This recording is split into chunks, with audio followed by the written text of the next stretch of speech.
Let's take a look at this lab problem from section 8.5. We're looking at probability distributions. This is problem number 1. Let f of x be equal to c divided by 1 plus x squared. And then they want us to find out for what value of c is the function a probability density function. Let's take a look at quick detour. Let's take a look at the textbook. And it talks about continuous random variables, f of x. When you want to find a probability of the random variables to be between like 100 to 200, then you essentially find the integral from a to b. But there is one important thing about probability distribution functions, and that the probability distribution functions always have to satisfy this equation. Well, the functions themselves have to be always positive, and they have to be bigger than 0, or bigger than or equal to 0. They can't be bigger than 1, because when you add them all up, or you find the area under the curve, that should equal to 1. Okay, so we'll keep that in mind, and let's begin trying to tackle some of these problems. Okay, so first, in order for this to be a probability density function, it must be non-negative, and it must be true that this thing is equal to 1. So that's what we dug out of the textbook. And here, as long as c is bigger than 0, then this thing is going to be positive. So we can find c by solving for this integral. Wow, this thing is supposed to be equal to something. It's supposed to be equal to 1.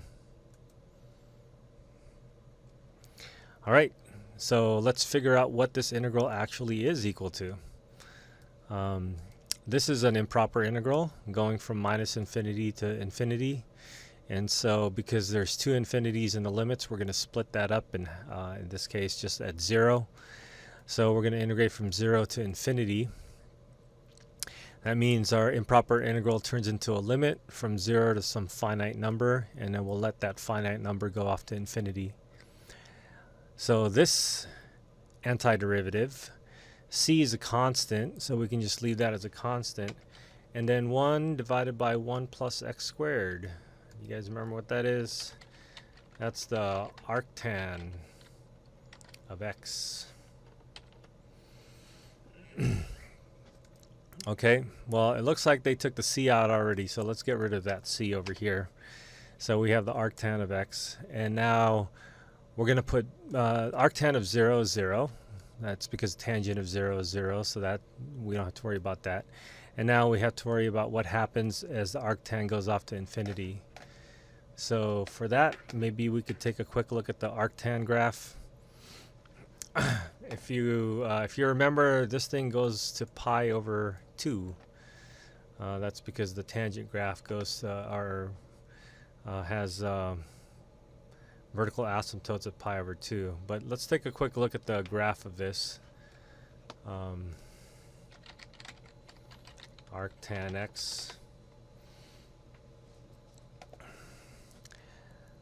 So here we can see it going, and it's approaching 1.5-ish.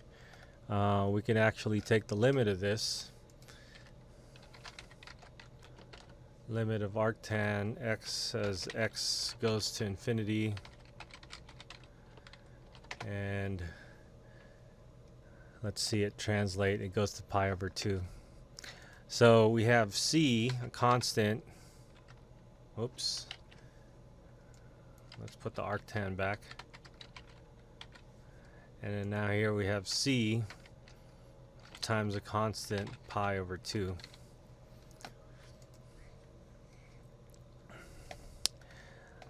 Okay, now this is symmetric.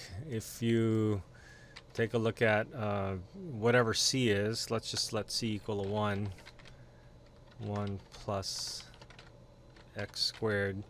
This is an even function, so this is going to be symmetric about the origin.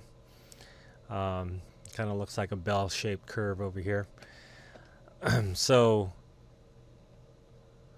the integral from minus infinity, this should be a minus infinity, to 0 is also equal to c times pi over 2, the same c times pi over 2 that we got earlier. So if we have two of them, we would add them together, and that'd just be c times pi.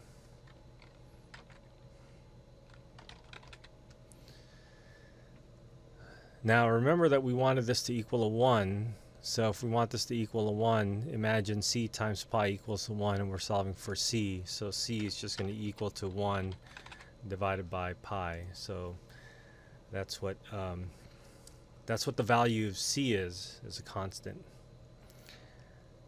Okay, so that's it. That's our first part. So for what value of c is the function going to be a probability density function? Now the next one is asking us to, we found out what c is equal to. I don't know if this is a correct question here. I think we want to eliminate this for what value of c, because that doesn't make sense.